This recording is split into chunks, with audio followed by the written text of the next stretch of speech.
Hello everyone, कैसे हो आप। आशा करता हूं सभी अच्छे होंगे और अच्छे से अपनी पढ़ाई कर रहे होंगे। गाइज, जैसा कि आप सबको पता है कि भैया हम डाइजेस्टिव सिस्टम पढ़ रहे थे। डाइजेस्टिव सिस्टम अर्थात पाचन तंत्र।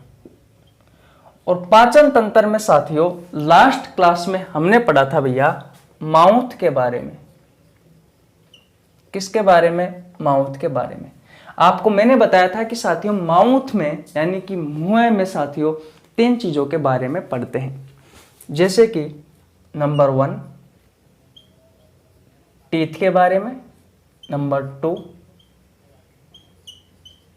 टंग के बारे में यानी कि जीभ के बारे में, और नंबर 3 पर सलाइवरी ग्लैंड के बारे में। साथियों हमने दांतों के बारे में बहुत सारा डिटेल में पढ़ा था। जो आपसे आपकी प्रतियोगी परीक्षाओं में क्वेश्चन पूछा जाता है दांतों से, वो सभी जानकारी मैंने आपको बताई थी। मैं आपका रिवीजन करवा देता हूं। मैंने आपको बताया था साथियों कि जो दांत होते हैं वो भैया जो चाइल्ड होता है, जो बच्चा होता है, इसमें तो होते हैं भैया 20, और जो अडल्ट होता है इसमें होते हैं भैया 32। मैंने आपको बताया था साथियों कि हमारे जो दांत होते हैं वो भैया 4 प्रकार के होते हैं। कितने प्रकार के? 4 प्रकार के। नंबर 1 पर इंसाइजर्स, नंबर 2 पर कैनाइन, नंबर 3 पर प्रीमोलर्स, ऐसा लगा दो क्योंकि बहुत ज्यादा होते हैं ना, और नंबर 4 पर मोलर्स। मैंने आपको यह भी बताया था साथियों कि इंसाइजर की संख्या होती है 8, कैनाइन की संख्या होती है 4, प्रीमोलर की संख्या होती है 8 और मोलर की संख्या होती है 12। साथियों जो इंसाइजर होते हैं ये क्या करते हैं साथियों? भोजन को काटने का कार्य करते हैं। भोजन को काटने का कार्य करते हैं। साथियों जो कैनाइन होते हैं ये भैया भोजन की चीर फाड़ करने में सहायक होते हैं। प्रीमोलर की बात करो साथियों तो ये भोजन को पीसने का कार्य करते हैं।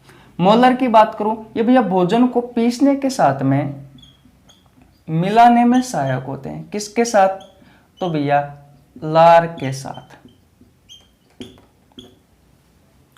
मैंने आपको दांतों का फॉर्मूला बताया था जिसे आप डेंटल फॉर्मूला कहते हैं। इसके अलावा दांतों की संरचना भी पढ़ी थी। बहुत सारी बातें, यानी कि मैं कह सकता हूं कि जो आपसे आपकी प्रतियोगी परीक्षाओं में क्वेश्चन पूछा जाता है दांतों से, वो सभी बातों के बारे में हमने चर्चा भी की थी। मैंने आपको यह भी बताया था कि मानव के जीवन काल में साथियों दांत 2 बार आते हैं। एक बार आने वाले दांतों की संख्या है 12 और जो 2 बार आते हैं उनकी संख्या है 20। मैंने आपको दांतों के लक्षण भी बताए थे, जैसे कि द्विबार दंती, ग्रत दंती, उसके अलावा साथियों कर्तकी यानी कि नुकीले होते हैं। ऐसे साथियों आपको 3-4 लक्षण भी बताए थे मैंने आपको। बहुत सारी बातें हमने दांतों के बारे में की थी। तो आशा करता हूं आपको पिछली बातें थोड़ी बहुत याद आ गई होगी। अगर आपको डिटेल में पढ़ना है तो लगभग मैंने 1 घंटे से ऊपर की क्लास ले रखी है। आपको नीचे लिंक डिस्क्रिप्शन में मिल जाएगा या फिर आप चैनल पर जाकर चेकआउट कर सकते हैं और ले सकते हैं। साथियों आज की इस वीडियो में हम पढ़ने वाले हैं टंग के बारे में यानी कि हमारी जीभ के बारे में, और साथियों सलाइवरी ग्लैंड के बारे में।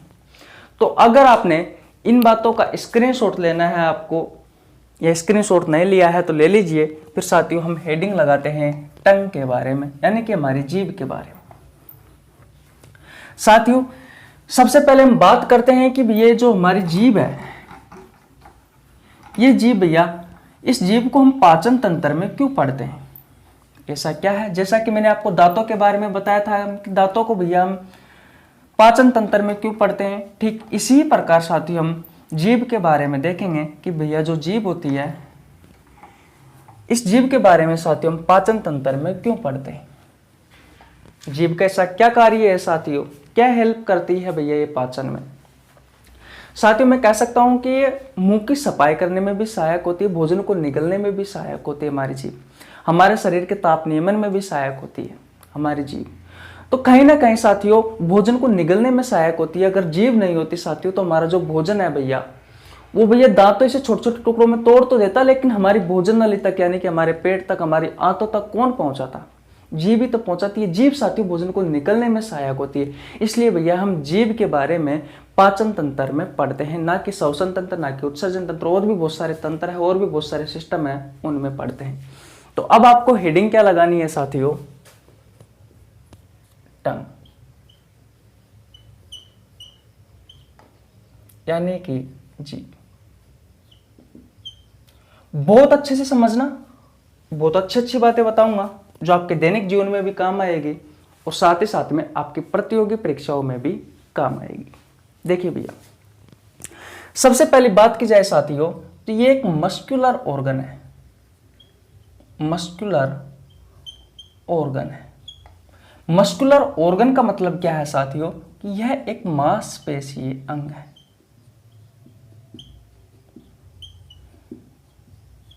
ऐसा अंग साथियों जो सिर्फ मांस का बना हो, वो होता है साथियों मांसपेशीय अंग। साथियों जो हमारी जीभ होती है भैया, ये मांस की बनी हुई होती है, इसमें कोई हड्डी नहीं होती। कई लोगों को आपने देखा होगा कि जो जीभ होती है साथियों, वो उस जीभ को हमारे नाक के भी लगा देते हैं। हमारी जो जीभ होती है साथियों मांस की बनी हुई होने के कारण बहुत लचीली होती है। तो पहला पॉइंट आप क्या लिखोगे? कि यह एक मस्कुलर ऑर्गन है साथियों। और आगे देखिए, हमारी जो जीभ होती है साथियों, ये आगे की तरफ से खुली हुई होती है। जैसा कि आप देख सकते हो कि आपकी जीभ आगे से किसी भी भाग से जुड़ी हुई नहीं होती, ये आगे से खुली हुई होती है। यानी कि जीभ आगे से खुली हुई होती है। लेकिन भैया इसी जीभ को अगर आप पीछों से देखोगे तो आपको दिखाई देगा साथियों कि किसी न किसी चीज से तो जुड़ी हुई है साथियों। तो हमारी जो जीभ है साथियों, इसको पीछे की तरफ जो हायोड होती है, हायोड को समझते हो आप? हायोड क्या है? हायोड साथियों एक बोन है, एक अस्थि है। ये हायोड साथियों गले की अस्थि है। ये गले की अस्थि से साथियों जुड़ी हुई होती है। मैं कह सकता हूं कि हमारी जो जीभ है साथियों, उसे ये हायोड है, ये गले की जो अस्थि है साथियों, ये भैया मजबूती देती है। ये मजबूती देती है, पकड़ी हुई होती है साथियों पीछे की तरफ से ये हायोड हमारी जीभ को। अगर कभी आपने देखा हो साथियों कि फांसी के समय हमारी जो हायोड होती है क्षतिग्रस्त हो जाती है तो जीभ लटक जाती है। देखा होगा आपने कुत्तों में भी देखा होगा कि कुत्तों की जो जीभ होती है साथियों बाहर लटकी हुई होती है। क्यों होती है साथियों? क्योंकि भैया उनकी जीभ और उनकी जो गले की अस्थि है हायोड, उसके बीच में गैप बहुत सारा होता है। इसलिए जो हायोड है साथियों, वो हायोड जीभ पर अच्छे से पकड़ नहीं बना पाता। इसलिए साथियों कुत्तों की जो जीभ होती है भैया वो लटकी हुई होती है, लेकिन हमारी जीभ लटकी हुई नहीं होती। आपने देखा होगा। क्यों लटकी हुई नहीं होती? क्योंकि भैया जो गले की अस्थि है हायोड, ये भैया इस जीभ पर पकड़ बना के रखती है। साथियों हमारी जो जीभ है, जो टंग है और जो हायोड है, इसके बीच में साथियों एक संरचना पाई जाती है। ये संरचना साथियों उत्तकों की बनी होती है। किसकी बनी होती है? उत्तकों की बनी होती है। इसका नाम है साथियों फ्रेन्यूलम। एक संरचना पाई जाती है साथियों फ्रेन्यूलम। बोलो यहां तक बात क्लियर है? कोई परेशानी नहीं होनी चाहिए। अच्छे से बताइए, दो चार चीजें बताइए। सबसे पहले मैंने आपको बताया कि यह एक मांसपेशीय अंग है, आगे की तरफ से खुला हुआ होता है। पीछे की तरफ से साथियों जो गले की अस्थि है हायोड, ये हमारी जीभ को पकड़ी हुई रहती है। और जीभ और साथियों हायोड के बीच में एक उत्तकों की एक संरचना होती है फ्रेन्यूलम, जो साथियों हायोड को जोड़कर रखती है जीभ से। बात क्लियर है? और देखिए भैया साथियों हमारी जो जीभ होती है, इस जीभ की लंबाई कितनी होती है? इस जीभ की लंबाई होती है साथियों 10 सेंटीमीटर। कितनी होती है भैया? 10 सेंटीमीटर होती है। साथियों जीभ के बारे में आपने सुना होगा कि जीभ एक सेंसरी ऑर्गन है। जीभ क्या है साथियों? एक सेंसरी ऑर्गन है। इसे हिंदी में कहा जाता है संवेदी अंग। अब ये सेंसरी ऑर्गन क्या होता है, तो ऐसा कोई अंग जो किसी न किसी चीज का सेंस देता हो। अब ये जीभ किसका सेंस देती है, तो भैया ये देती है भैया टेस्ट का। किसका? टेस्ट का, यानी कि स्वाद का। होता क्या है साथियों, हमारी जो जीभ होती है, इस जीभ में टेस्टिंग बड होती है, यानी कि स्वाद कलिकाएं होती है। क्या होती है भैया? टेस्टिंग बड होती है, यानी कि भैया स्वाद कलिकाएं होती है। स्वाद कलिकाएं क्या करती है साथियों? स्वाद का पता लगाती है। स्वाद का पता लगाती है। साथियों जो हमारी जीभ होती है, इसमें जो टेस्टिंग बड होती है साथियों, इनकी संख्या लगभग 2000 से 3000 होती है। कितनी होती है भैया? लगभग 2000 से 3000 होती है। साथियों जो टेस्टिंग बड होती है, ये भैया लड़कियों में 150-200 के आसपास ज्यादा होती है लड़कों से। तो मैं कह सकता हूं साथियों कि जो टेस्टिंग बड होती है, जो स्वाद कलिकाएं होती है, ये भैया लड़कियों में अधिक होती है, और जो लड़के होते हैं साथियों, इन लड़कों में कम होती है। बोलो भैया, यहां तक बात समझ में आई? अब देखिए साथियों, ये टेस्टिंग बड जो स्वाद कलिकाएं होती है, ये हमारी जीभ में कहाँ पर होती है और किस किस का स्वाद के बारे में पता लगाती है। तो मान लीजिए ये क्या है? आपकी जीभ है। इस जीभ की लंबाई कितनी है? 10 सेंटीमीटर है। साथियों हमारी जीभ का जो आगे का जो हिस्सा है, ये वाला, ये भैया मीठे का पता लगाता है। किसका? मीठे का। कभी आपने आइसक्रीम खाई है? एक काम करना, अब की बार जब कभी भी आप आइसक्रीम खाओ ना, तो आगे वाले हिस्से को छोड़ करके डायरेक्ट आइसक्रीम को खां पे लगानी है, बीच वाले हिस्से में, पीछे वाले हिस्से में लगानी है। आपको साथियों स्वाद का पता ही नहीं लगेगा, कि आइसक्रीम मीठी होती है, और मीठे का पता कौन सा हिस्सा लगाता है आपकी जीभ का? आगे वाला। क्योंकि साथियों इसमें टेस्टिंग बड होती है, यानी कि स्वाद कलिकाएं होती है। और जो आगे वाला हिस्सा है साथियों, ये आगे वाला हिस्सा किसका पता लगाता है? यह मीठे का पता लगाता है। बात क्लियर है? और साथियों ये पार्श्व वाला हिस्सा, ये वाला हिस्सा, ये वाला हिस्सा साथियों नमकीन का पता लगाता है। जो नमकीनी स्वाद होता है ना साथियों, उस नमकीनी स्वाद का पता लगाता है। बात आपको समझ में आ गई? और साथियों ये वाला जो हिस्सा है भैया, ये पता लगाता है साथियों खट्टे का, जैसे कि इमली, नींबू, छाछ, इन सब का पता साथियों ये वाला हिस्सा लगाता है। पीछे की तरफ साथियों जो ये वाला हिस्सा है, ये वाला हिस्सा साथियों कड़वे का पता लगाता है। किसका पता लगाता है? कड़वे का पता लगाता है। और साथियों लास्ट एंड फाइनल, जो लास्ट का जो ये वाला हिस्सा है साथियों हमारी जीभ का, ये भैया लहसुन का, लहसुन के स्वाद का, प्याज के स्वाद का, अदरक के स्वाद का पता लगाता है। तो अब आपको अच्छे से समझ में आ गया होगा कि हमारी जो जीभ होती है, ये भैया स्वाद का पता लगाती है, क्योंकि इसमें टेस्टिंग बड होती है, स्वाद कलिकाएं होती है साथियों। जो आगे वाला हिस्सा है साथियों मीठे का, पार्श्व वाला जो हिस्सा है ये वाला नमकीनी स्वाद का, ये वाला हिस्सा साथियों खट्टे का, और ये वाला हिस्सा कड़वे का। लास्ट एंड फाइनल लहसुन, प्याज, अदरक का पता लगाता है। बोलो बोलो भैया, क्या समझ में नहीं आया? छोटी छोटी सी बातें हैं, आपको बहुत अच्छे से समझ में आ गई होगी। बोलो, अगर यहां तक आपको बात समझ में आ गई है साथियों, तो मैं इसको मिटा देता हूं और अब हम आगे चलते हैं। चले भी आगे? ओके, स्क्रीनशॉट लेना है तो ले लीजिए। अगर साथियों आपको हमारी वीडियो अच्छी लग रही है और आपको कुछ बातें समझ में आ रही है, तो वीडियो को लाइक कर दीजिए। आपके छोटे भाई के लिए एक प्यारा सा कमेंट कर दीजिए। चैनल को सब्सक्राइब कर लेना, ताकि आपके पास हमारी वीडियो का नोटिफिकेशन टाइम टू टाइम पहुंच सके। और अगर आपने इससे पहले की 2 वीडियो नहीं देखी है, तो आपको नीचे लिंक डिस्क्रिप्शन में मिल जाएगा, या फिर आप चैनल पर जाकर चेकआउट कर सकते हैं। आपको बहुत अच्छे से 2 लेक्चर मिल जाएंगे, जिसमें आपको सभी बातें समझ में आ जाएगी। फिर कंटिन्यू पढ़ लेना भैया, पहले 2 लेक्चर देख लो। चले भैया, ओके मिटा देता हूं। इतनी बात क्लियर है ना? हाँ भैया जी, होनी भी चाहिए यार।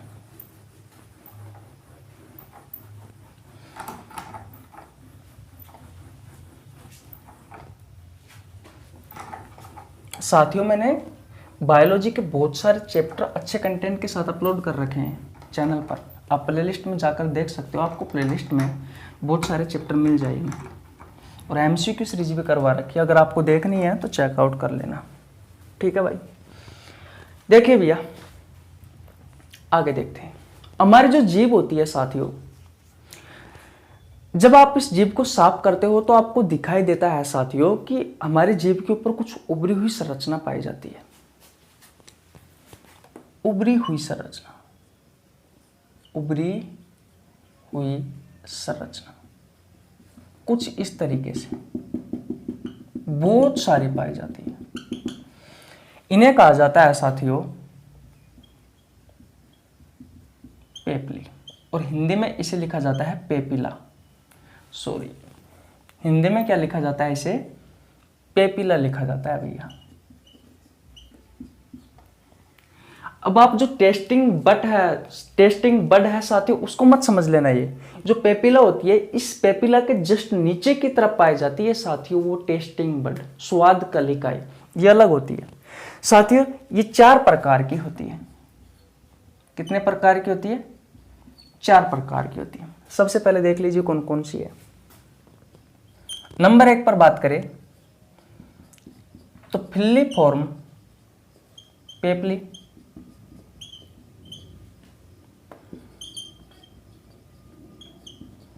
फंगीफॉर्म पेपली, सरकम पेपली, और नंबर 4 पर बात करें फोलिएट पेपली। ये 4 प्रकार की होती है भैया। मैंने आपको क्या बताया कि हमारी जीभ के ऊपर साथियों उभरी हुई संरचना होती है, कुछ इस तरीके से बहुत सारे डॉट डॉट से होते हैं। इसे कहा जाता है पेपली। साथियों पेपली और टेस्टिंग बड साथियों दोनों अलग अलग है। ये जो पेपली होती है, इस पेपली के जस्ट नीचे की तरफ पाई जाती है भैया वो टेस्टिंग बड, जो साथियों स्वाद का पता लगाती है। देखिए भैया, फिलीफॉर्म पेपली जो होती है साथियों, ये सबसे पहले तो मैं आपको बता दूं ये सबसे छोटी होती है, और ये जो फंगीफॉर्म पेपली है साथियों, ये सबसे बड़ी होती है।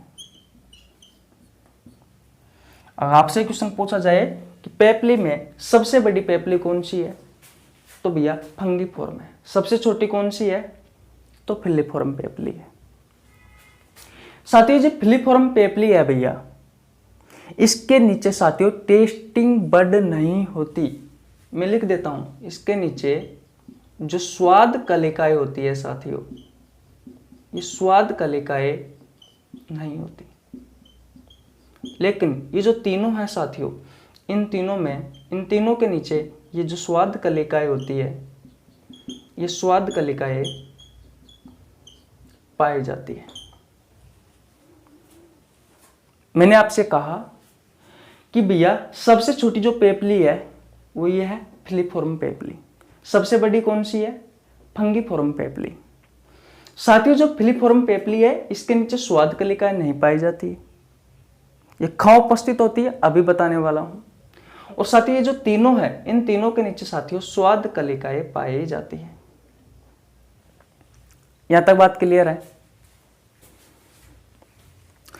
साथियों? ये जो दोनों है, ये भैया जीभ के आगे वाले हिस्से पर मौजूद होती है। और साथियों ये सरकम जो पेपली है, ये भैया जीभ के पीछे वाले हिस्से पर मौजूद होती है। दिख तो रहा ना आपको? हाँ दिख रहा है। और साथियों ये फोलिएट पेपली है, ये भैया अडल्ट में तो होती ही नहीं है, ये सिर्फ चाइल्ड में होती है, बच्चे में होती है। तो हम वयस्क की बात करें तो ये वयस्क में होती नहीं है। अब बात कर लेते हैं साथियों कि भैया ये हमारी जीभ में खाक होती है। समझ में तो आ रहा है ना आपको? अगर नहीं आ रहा हो तो बता दो, अगर आ रहा हो तो ये बता दो, लेकिन आशा करता हूं अच्छे से आ रहा ही होगा। ये है हमारी जीभ। देखिए भैया, ये है आपकी जीभ। जो ये वाला हिस्सा है ना साथियों, ये वाला, जैसे कि ये जीभ को मैं दो टुकड़ों में बांट देता हूं, कुछ इस तरीके से आपकी जीभ है। तो ये वाला जो हिस्सा है साथियों, इसमें पाई जाती है भैया फिलीफोर्म पेपली।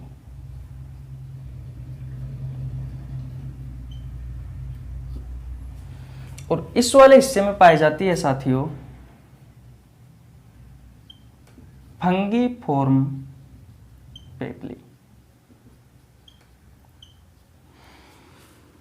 और भी ये पीछे वाला जो हिस्सा है साथियों, इसमें पाई जाती है सरकम पेपली।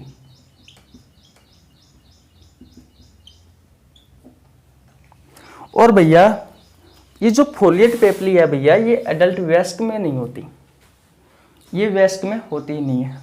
ये डायग्राम है साथियों एडल्ट वयस्क का है।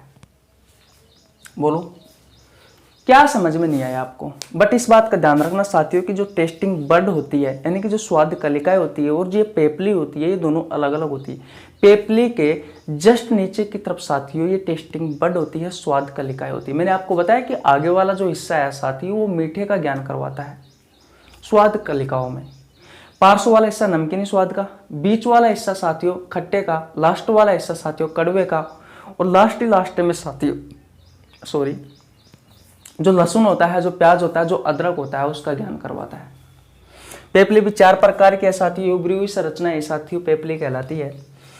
ये फिर मैं हिंदी में लिखूँ तो इसे पेपिला कहा जाता है। 4 प्रकार की होती है, फिलीफोर्म पेपली, फंगीफोर्म पेपली, सरकम पेपली और फोलिएट पेपली। फिलीफोर्म पेपली होती है सबसे छोटी होती है, फंगीफोर्म पेपली होती है सबसे बड़ी होती है। और साथियों फिलीफोर्म पेपली के नीचे स्वाद कलिकाएं नहीं पाई जाती। ये दोनों साथियों जीभ के आगे वाले हिस्से में मौजूद होती है, जैसे कि मैंने आपको बताया ये आगे वाला हिस्सा है, ये फिलीफोर्म पेपली हो गई, ये फंगीफोर्म पेपली हो गई। और साथियों जो सरकम पेपली है जीभ के पीछे वाले हिस्से में मौजूद होती है, इस वाले हिस्से में। और भैया ये तो अडल्ट में होती ही नहीं है, बच्चों में होती है। बस इतनी सी बातें हैं, आपको अच्छे से समझ में आ गया होगा। अगर ये बात आपको समझ में आ गई है भैया तो स्क्रीनशॉट ले लीजिए, फिर हम इसके कार्य पढ़ लेते हैं कि भैया जीभ का क्या क्या कार्य है। ले लिया स्क्रीनशॉट? ओके, मिटा देता हूँ।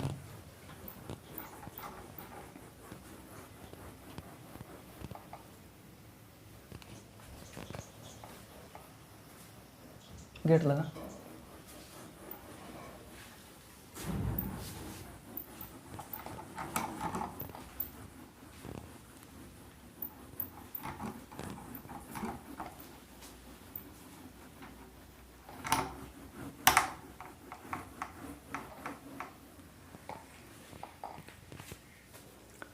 देखिए भैया, जीभ के बारे में मैंने आपको बहुत सारी जानकारी दे दी।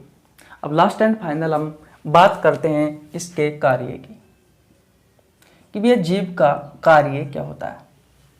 साथ ही जो हमारी जीभ होती है, ये भैया ताप नियमन में सहायक होती है, यानी कि तापमान को नियंत्रण करने में सहायक होती है। तो मैं लिख सकता हूं कि जीभ हमारी ताप नियमन में सहायक होती है। और बात करें भैया, देखिए भैया जी, तो बोलने में भी सहायक होती है,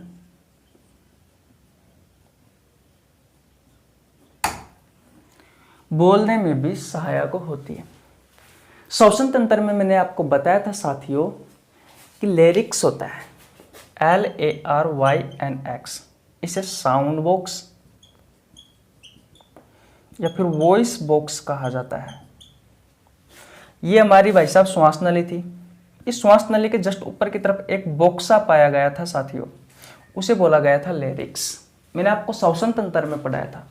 इसमें साथियों बक्कल कॉर्ड होती है, स्वर रज्जु होती है, स्वर रज्जु होती है। जैसे ही साथियों आप श्वास लेते हो साथियों, तो इन स्वर रज्जुओं में क्या होता है, कंपन होता है। कंपन से क्या होता है साथियों, आवाज बनती है। इस कंपन से क्या होता है साथियों, आवाज बनती है। और साथियों में कौन सी भाषा बोलनी है ये डिसाइड करता है हमारा ब्रेन। तो ब्रेन क्या डिसाइड करता है कि कौन सी भाषा बोलनी है। और साथियों हमारी जो जीभ होती है, ये जीभ साथियों इस आवाज को शब्दों का रूप देती है, इस आवाज को शब्दों का रूप देती है। तो मैं ये लिख सकता हूं कि साथियों जो हमारी जीभ होती है भैया, ये बोलने में सहायक होती है। बात क्लियर है।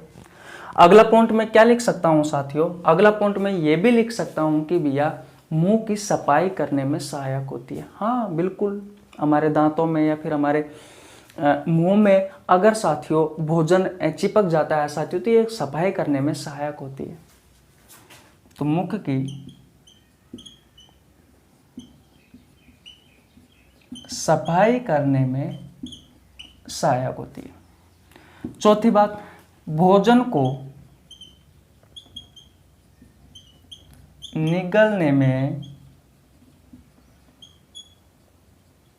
सहायक होती है। यह है भी हमारी जीभ के कार्य।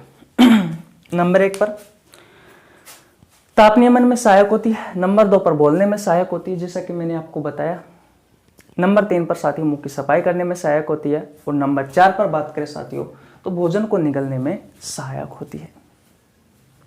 बोलो जी बोलो, कोई परेशानी है आपको? आशा करता हूं छोटी सी बातें थी, ये आपको समझ में आ गई होगी।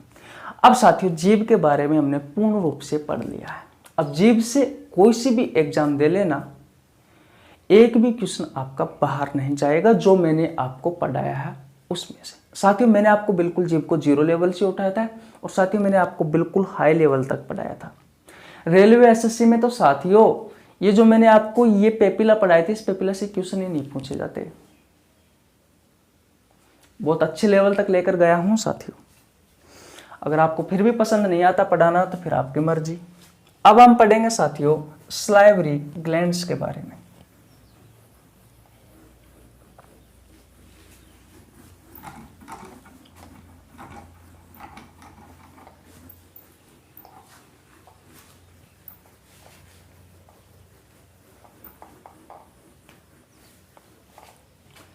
देखिए भैया, अब हम किसके बारे में पढ़ेंगे?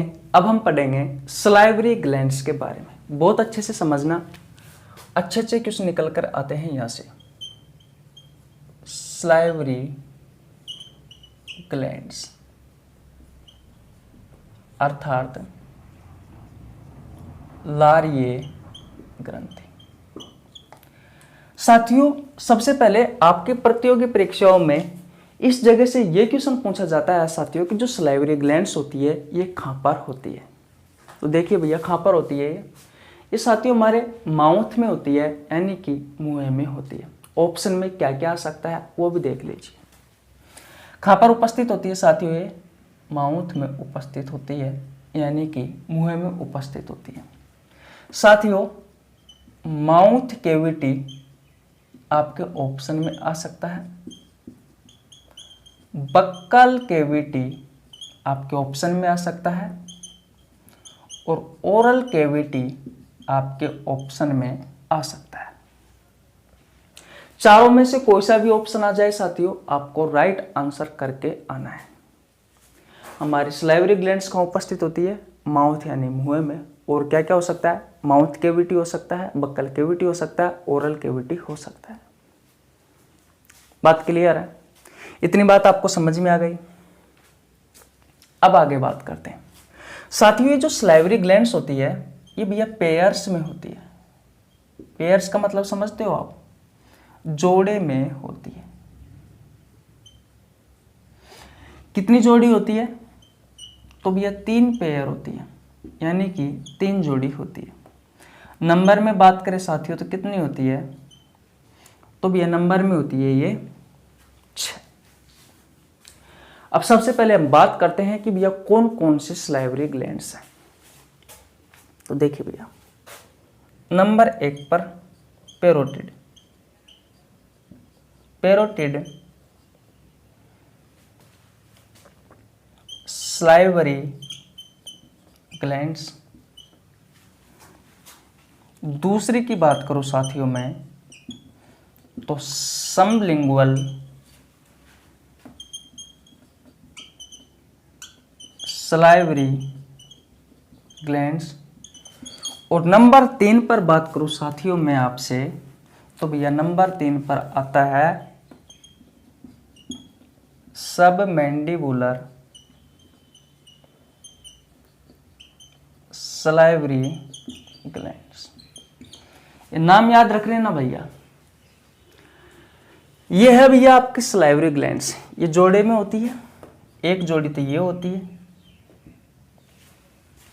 एक जोड़ी ये होती है, और भैया एक जोड़ी ये होती है। यानी कि भैया संख्या में, नंबर में 2 ये होती है, नंबर में 2 ये होती है, और भैया नंबर में 2 ये होती है। यहां तक बात क्लियर है। देखिए भैया, अब बात करते हैं साथियों कि सबसे बड़ी कौन सी होती है और सबसे छोटी कौन सी होती है। तो साथियों लारीय ग्रंथियों में, सलाइवरी ग्लैंड्स में जो सबसे बड़ी होती है साथियों वो ये होती है। दिख तो रहा है ना आपको, हाँ। और भैया सबसे छोटी होती है ये।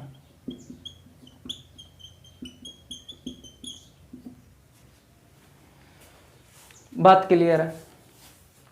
अब बात यह आती है साथियों कि भैया ये सलाइवरी ग्लैंड्स उपस्थित कहाँ होती है, यानी कि कौन सी जगह पर होती है। तो भैया जो पैरोटिड सलाइवरी ग्लैंड्स है साथियों, ये हमारे कानों के पास उपस्थित होती है, यहाँ पर। और जो सबलिंगुअल सलाइवरी ग्लैंड्स है साथियों, हमारी जीभ के जस्ट नीचे यहाँ पर इस जगह पर उपस्थित होती है। और साथियों सबमैंडिबुलर सलाइवरी ग्लैंड्स है साथियों, ये हमारा जो निचला जबड़ा है साथियों। जब मैंने आपको दांतों के बारे में पढ़ाया था तो मैंने आपको बताया था साथियों कि जो ऊपरी जबड़ा होता है, ऊपरी जबड़े की जो अस्थि है साथियों, उसका नाम था मैक्सिला। और जो निचला जबड़ा है साथियों, इसका नाम है साथियों मैंडिबल। बताया था नहीं बताया था। ऊपरी जबड़े को कहा गया, कहने का मतलब ऊपरी जबड़े को क्या कहा गया था, तो भैया कहा गया था मैक्सिबुलर जो, ये तो ऊपरी जबड़े का नाम है भैया। और निचले जबड़े को क्या कहा गया था, मैंडिबुलर जो।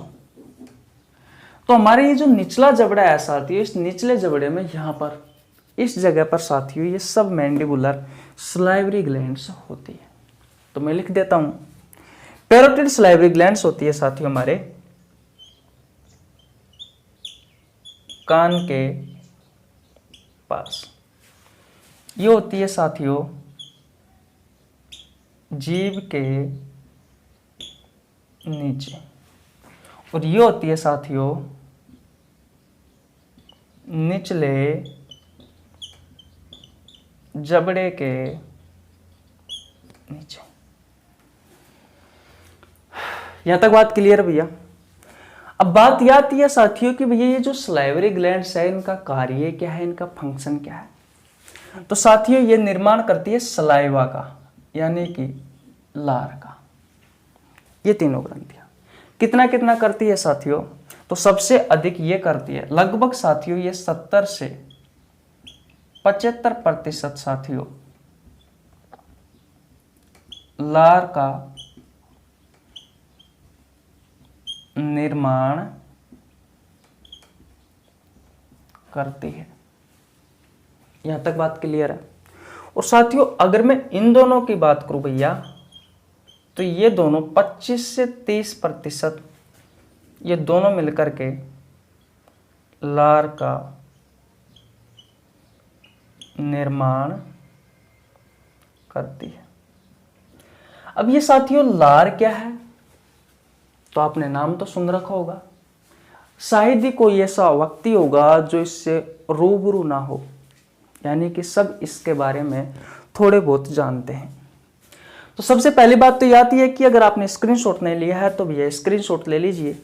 फिर साथियों हम लार के बारे में और डिटेल में पढ़ते हैं कि भैया लार है क्या। ले लिया स्क्रीनशॉट? ओके, मिटा दूं? ओके भैया।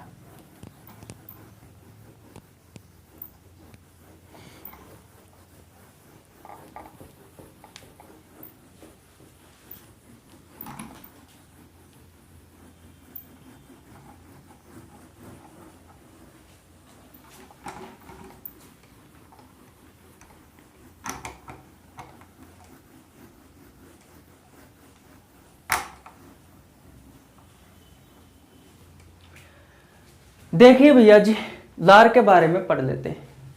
लार के बारे में भैया पढ़ लेते हैं। तो हेडिंग क्या लगाओगे साथियों? लार, यानी कि सलाइवा। साथियों लार में लगभग 95% तो क्या होता है साथियों? जल होता है। जब मैंने आपको साथियों श्वसन तंत्र में नाक के बारे में पढ़ाया था तो मैंने आपको बताया था साथियों कि जो नाक का पानी होता है उसमें साथियों एक चिपचिपा पदार्थ होता है, और उस चिपचिपे पदार्थ को कहा गया था साथियों म्यूकस, और हिंदी में नाम दिया था मैंने इसको श्लेष्मा। ये चिपचिपा पदार्थ है साथियों। ये चिपचिपा पदार्थ हमारी लार में भी उपस्थित होता है। लार को देखना कभी हाथ लगाकर, चिपचिपी होती है। किसके कारण होती है? इस म्यूकस के कारण होती है। और साथ ही इसमें क्या पाया जाता है? इसमें भैया खनिज तत्व पाए जाते हैं, जैसे कि सोडियम, मैग्नीशियम, पोटेशियम, क्लोरीन और साथियों जेड एंड जिंक। ये साथियों जिंक इंपॉर्टेंट है। ये जिंक इंपॉर्टेंट है साथियों। अधिकांश आपके प्रतियोगी परीक्षाओं में साथियों इस जिंक के बारे में क्वेश्चन पूछा जाता है। साथियों जिंक होता है भैया, ये आपके पसीना में भी होता है, आपके आंसू में भी होता है, और साथियों लार में भी होता है। इन तीनों में होता है भैया। तो जिंक इंपॉर्टेंट है, इसके बारे में अधिकांश आपकी प्रतियोगी परीक्षाओं में पूछा जाता है। ये होती है भैया आपकी लार। ये सभी मिलकर साथियों, ये 5% में ये दोनों चीजें होती है। ये सभी मिलकर साथियों आपकी लार का निर्माण करते हैं। ये सभी मिलकर साथियों आपकी लार का निर्माण करते हैं। आशा करता हूं साथियों ये चीजें आपको बहुत अच्छे से समझ में आ गई होगी। और क्या होता है साथियों हमारी लार में? तो साथियों इस लार में 2 एंजाइम पाए जाते हैं। वो एंजाइम कौन कौन से हैं? तो मैं इसको मिटा देता हूं, स्क्रीनशॉट ले लीजिए, फिर हम पर्सनल एंजाइमों के बारे में पढ़ेंगे।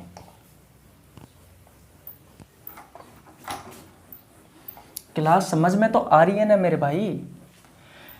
प्लीज चैनल को सब्सक्राइब कर लो यार, ताकि हम लाइव पढ़ा सके आपको। बहुत अच्छा कंटेंट उपलब्ध कराया जाएगा आपको मेरे भाइयों इस चैनल पर फ्री में। देखिए भैया लार में 2 एंजाइम पाए जाते हैं। नंबर 1 पर बात करें साथियों तो लाइसोजाइम एंजाइम, और दूसरा है साथियों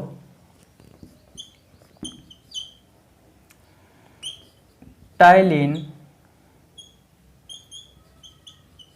एमाइलेज एंजाइम, या फिर साथियों सलाइवरी एमाइलेज एंजाइम। ये 2 एंजाइम है, पहला ये वाला और दूसरा ये वाला। एक अच्छी बात ये है साथियों, जैसे कि मैंने आपको बताया था शुरू में जब हमने टीथ पढ़ना स्टार्ट किया था तब, कि भैया दांतों का अध्ययन विज्ञान की जिस शाखा में करते हैं उस शाखा को साथियों डेंटोलॉजी कहा जाता है। तो साथियों मैंने प्रोनाउंस तो डी से किया था साथियों, लेकिन जब मैंने लिखा था साथियों इसे ओ से लिखा था। ठीक इसी प्रकार साथियों जो टाइलिन होता है इसे तो पी से लिखा जाता है साथियों, लेकिन बोला प्रोनाउंस टी से किया जाता है, टाइलिन एमाइलेज एंजाइम। और साथियों इसी का ही दूसरा नाम है सलाइवरी एमाइलेज एंजाइम। अब बात यह आती है साथियों कि इन दोनों एंजाइमों का कार्य क्या है। भाई गलत बात है क्या? पहले हाँ सॉरी एक चीज और छूट गई थी लार के बारे में। साथियों जो लार होती है उस लार का पीएच मान होता है भैया 6.8, यानी कि प्रकृति कैसी हो जाएगी? प्रकृति हो जाएगी साथियों दुर्बल अम्लीय। 1909 में साथियों एक सोरेनसन नाम का एक वैज्ञानिक था। इस सोरेनसन ने साथियों पीएच स्केल की खोज की थी। इन्होंने बताया कि भैया एक स्केल है, इस पर 1 से लेकर के 14 तक अंक है। अगर आप किसी भी विलियन में इस पीएच स्केल को दबा कर देखोगे तो उसकी प्रकृति आपको पता लगेगी। बीच में था साथियों 7 यानी कि उदासीन, यहाँ पर 1 था, वैसे 2, 3, 4, 5 और 6 ऐसे अंक थे। 8, 9, 10, 11, 12, 13 और साथियों 14, यानी कि इस स्केल पर 1 से लेकर के 14 तक अंक थे। अगर 7 आ गया साथियों किसी विलियन में अगर डुबोकर आप इस स्केल को देखोगे और अगर उसका पीएच मान 7 आ गया तो साथियों वो विलियन उदासीन है। अगर साथियों 7 से नीचे की तरफ आ गया साथियों तो वो पूरा अम्लीय है, और 7 से 1 की तरफ जाने पर साथियों अम्लीयता बढ़ती है, इस बात का ध्यान रखना। 7 से 14 की तरफ जाने पर साथियों क्षारीयता बढ़ती है, और साथियों 7 से अगर ऊपर आ गया 7 और 14 के बीच में आ गया साथियों मान तो भैया वो क्षारीय है, और 7 से 14 की तरफ जाने पर क्षारीयता बढ़ती है। तो भैया 6.8 है, यानी कि इस जगह पर आएगा कुछ, इस जगह पर हमारे लार का पीएच मान। मैंने कहा कि 7 से 1 की तरफ जाने पर अम्लीयता बढ़ती है, तो 1 के आसपास के मान साथियों प्रबल होंगे, और 7 के आसपास के मान साथियों 1 की तरफ साथियों दुर्बल होंगे। तो भैया ये दुर्बल अम्लीय है। ठीक इसी प्रकार साथियों 14 के आसपास के मान साथियों प्रबल होंगे। क्यों होंगे साथियों? क्योंकि 7 से 14 की तरफ जाने पर क्षारीयता बढ़ती है, और 7 के आसपास के मान साथियों 14 की तरफ दुर्बल होंगे। इन बातों का भी आपको ध्यान रखना है, मैंने आपको बता दिया। तो अब आपको समझ में आ गया होगा साथियों कि दुर्बल अम्लीय है किस तरीके से, वो मैंने आपको बता दिया।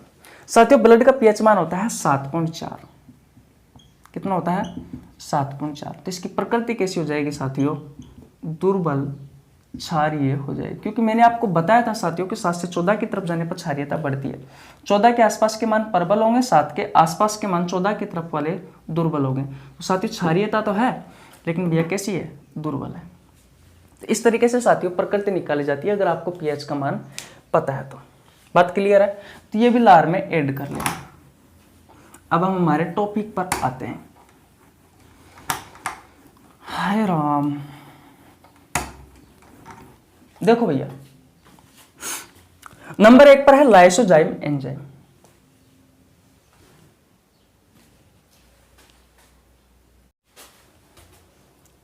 नंबर 1 पर कौन सा है साथियों? Lysozyme enzyme. अब ये इसका कार्य क्या है इसके बारे में और पढ़ लेते हैं। तो साथियों मान लीजिए आपने भोजन खाया, आपने भोजन जैसे कि पुराना भोजन खा लिया। पुराना का मतलब क्या है साथियों कि आपने जैसे कि सुबह बनाया शाम को नहीं, फिर उसे अगले दिन सुबह खाया। तो उसमें क्या होता है साथियों, कुछ कवक वगैरह, कुछ जीवाणु, बैक्टीरिया, कीटाणु वीटाणु जम जाते हैं।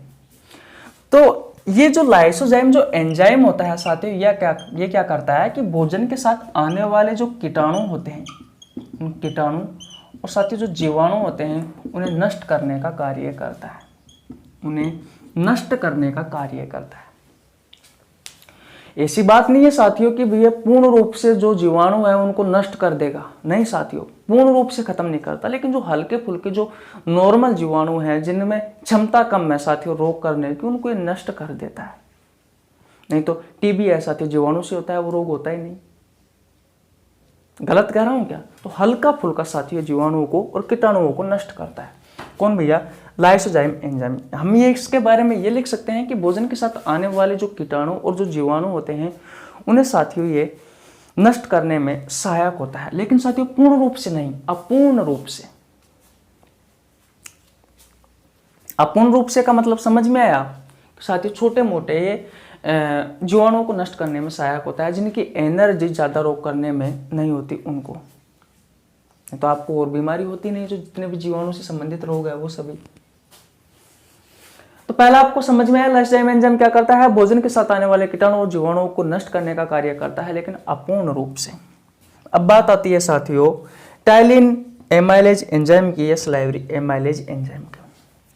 तो साथियों आपने कार्बोहाइड्रेट के बारे में पढ़ा होगा, कार्बोहाइड्रेट के बारे में पढ़ा होगा। कार्बोहाइड्रेट की जो सबसे छोटी इकाई होती है साथियों वो होती है शर्करा, सेकेराइड। 3 प्रकार का होता है, एक होता है मोनोसेकेराइड, एक होता है एक होता है मोनोसेकेराइड, नंबर 2 पर होता है ओलिगोसेकेराइड और नंबर 3 पर होता है पॉलीसेकेराइड। तो साथियों जो पोलोसेकेराइड है भैया, ये बहुत सारे मोनोसेकेराइडों से मिलकर के बना होता है। अब ये क्या है जो मैं बोल रहा हूँ आपको, अगर आपको अच्छे से समझ में नहीं आ रहा है साथियों, तो जब मैं आपको कार्बोहाइड्रेट पढ़ाऊंगा तब आपको बहुत अच्छे से समझ में आएगा। लेकिन अभी मैं बताने चला साथियों तो लगभग 10 मिनट इसी चैप्टर में खुल जाएगी। तो आपको सिर्फ इतना ध्यान रखना है साथियों कि जो पोलोसेकेराइड है साथियों वो जटिल अवस्था में होते हैं, कॉम्प्लेक्स अवस्था में होते हैं, और उन्हें हम खाते हैं। आपको पता है हम क्या क्या खाते हैं? हम कार्बोहाइड्रेट खाते हैं, प्रोटीन खाते हैं और लिपिड्स खाते हैं, और इनका ही हमारे शरीर में क्या होता है साथियों? पाचन होता है। इनका ही तो पाचन होता है, ना कि साथियों खनिज तत्वों का, ना कि लवण का, ना कि विटामिन का हमारे शरीर में, ना कि पानी का पाचन होता है। सिर्फ इन 3 चीजों का पाचन होता है।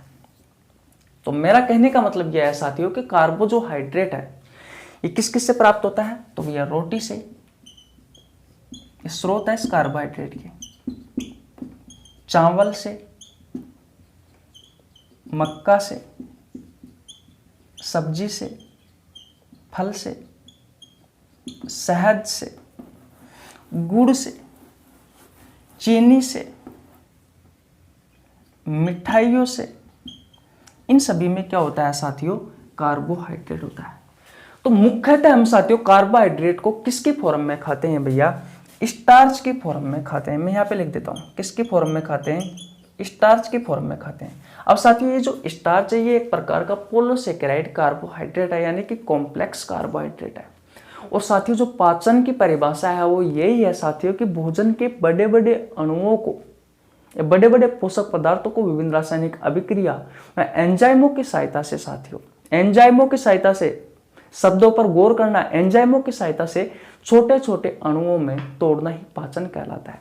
तो कार्बोहाइड्रेट है कॉम्प्लेक्स अवस्था में है, यानी कि जटिल अवस्था में है, इसे साथियों छोटे छोटे अणुओं में तोड़ना है। तो तोड़ने का कार्य एंजाइम कर रहा है। तो ये स्टार्च है, ये कॉम्प्लेक्स अवस्था में है, जटिल अवस्था में है, तो इसे भैया माल्टोज में कन्वर्ट कर देता है। कौन? ये भैया salivary amylase enzyme, ptyalin amylase enzyme. यहाँ पर साथियों कार्बोहाइड्रेट का पूर्ण रूप से पाचन नहीं होता। फिर साथियों आगे जाकर के इस माल्टोज को साथियों ग्लूकोज प्लस ग्लूकोज में कौन तोड़ता है? माल्टेज एंजाइम तोड़ता है, छोटी आंत में। तो भैया मैं ये लिख सकता हूं साथियों, दिख तो रहना आपको, हाँ, कि छोटी आंत में इसका पूर्णतः पाचन होता है। किसका भैया? कार्बोहाइड्रेट का। और अपूर्ण पाचन कहाँ होता है साथियों? अपूर्ण पाचन कहाँ पे होता है भैया? तो माउथ में, यानी कि मुख में। किसका भैया? कार्बोहाइड्रेट का। कार्बोहाइड्रेट के पाचन की शुरुआत कहाँ से हुई थी? तो भैया माउथ से हुई थी। किस एंजाइम ने की? सलाइवरी एमाइलेज एंजाइम ने की। स्टार्च को माल्टोज में बदला। फिर साथियों ये भोजन आगे जाएगा। ध्यान रखना माउथ में साथियों सिर्फ कार्बोहाइड्रेट का पाचन हुआ है, ना कि प्रोटीन का और ना कि लिपिड का। अब भैया इनका पाचन कहाँ होगा? तो पेट में होगा। आंत है हमारी साथियों, छोटी आंत है, बड़ी आंत है, उनमें होगा इनका पाचन। और कहाँ पे होगा?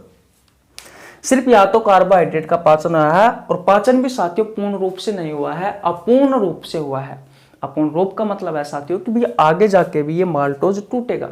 जैसा कि मैंने आपको बताया कि छोटी आंत में माल्टेज एंजाइम पाया जाता है जो ये इसे ग्लूकोज प्लस ग्लूकोज में तोड़ता है। तो छोटी आंत में इस कार्बोहाइड्रेट का पूर्णतः पाचन होता है, माउथ में साथियों कार्बोहाइड्रेट का अपूर्ण पाचन होता है। और ध्यान रखना साथियों, जो माउथ है, जो मुंह है साथियों, इसमें भोजन को बोला जाता है बोलस। क्या बोला जाता है? बोलस बोला जाता है। अब साथियों माउथ के बाद में जो भोजन है साथियों, वो भैया फेरिक्स की सहायता से होते हुए कहाँ पे जाएगा? ईसोफेगस में जाएगा, यानी कि ग्रासनाल में जाएगा, भोजन नली में जाएगा। तो कल हम किसके बारे में पढ़ेंगे? सबसे पहले साथियों फेरिक्स यानी कि गसने के बारे में पढ़ेंगे, और गसने के बाद में साथियों ईसोफेगस यानी कि ग्रासनाल के बारे में पढ़ेंगे। और अगर टाइम रहा साथियों तो हम और पेट के बारे में भी जान लेंगे, है कि नहीं है? तो आज हम यहीं तक रखते हैं। आशा करता हूँ साथियों ये सारी चीजें आपको अच्छे से समझ में आ गई होगी। मैं एक बार और रिवीजन करवा देता हूँ। लार में 2 एंजाइम होते हैं। लाइसोजाइम एंजाइम है साथियों भोजन के साथ आने वाले जो कीटाणु होते हैं, जो जीवाणु होते हैं, उनका नष्ट करने में सहायक होता है, लेकिन पूर्ण रूप से नहीं। अगर पूर्ण रूप से कर देगा साथियों तो हमें कोई बीमारी होगी नहीं जीवाणु से संबंधित। अपूर्ण रूप से करता है। दूसरी बात, दूसरा एंजाइम है टाइलिन एमाइलेज एंजाइम है सलाइवरी एमाइलेज एंजाइम। साथियों जो कार्बोहाइड्रेट होती है इसको मुख्यतः हम स्टार्च के फॉर्म में खाते हैं, और इस स्टार्च को साथियों तोड़ने का कार्य करता है ये एंजाइम। किस में तोड़ता है? माल्टोज। फिर साथियों माल्टोज आगे जाकर के छोटी आंत में भी टूटता है, तब जाकर के इसका पूर्णतः पाचन होता है। तो भैया अपूर्ण पाचन तो यहाँ पर होता है माउथ में कार्बोहाइड्रेट का, और पूर्णतः पाचन होता है साथियों छोटी आंत में जाकर के। प्रोटीन के बारे में और लिपिड के बारे में साथियों मैं आपको और डिटेल में पढ़ाऊंगा। जैसे जैसे हम आगे बढ़ते जाएंगे वैसे वैसे ही आपको समझ में आता जाएगा कि प्रोटीन का पाचन कहाँ होता है, लिपिड का पाचन कहाँ होता है।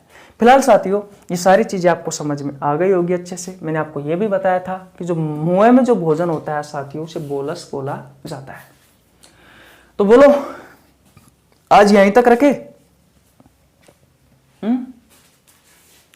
चलो स्क्रीनशॉट ले लो पहले, और यार चैनल को सब्सक्राइब कर लो यार, इतना अच्छा कंटेंट दे रहा हूं और क्या चाहिए आपको। चैनल को सब्सक्राइब कर लीजिए, बेल आइकन को प्रेस कर लेना ताकि आपके पास हमारी वीडियो का नोटिफिकेशन टाइम टू टाइम पहुंच सके। इससे पहले कि अगर आपने 2 वीडियो नहीं देखी है प्लीज पाचन तंत्र की ओर जाके देख ले, ताकि अगर आप शुरू से देखोगे तो आपको इस चैप्टर में और ज्यादा इंटरेस्ट आएगा पढ़ने में। तो कल का इंतजार करना, हो सकता है सुबह 8 बजे आपकी क्लास आ जाए। मिलते हैं कल, तब तक के लिए जय हिंद जय भारत। अच्छे से रहो, अपना ध्यान रखो और अच्छे से पढ़ाई करो। Bye bye.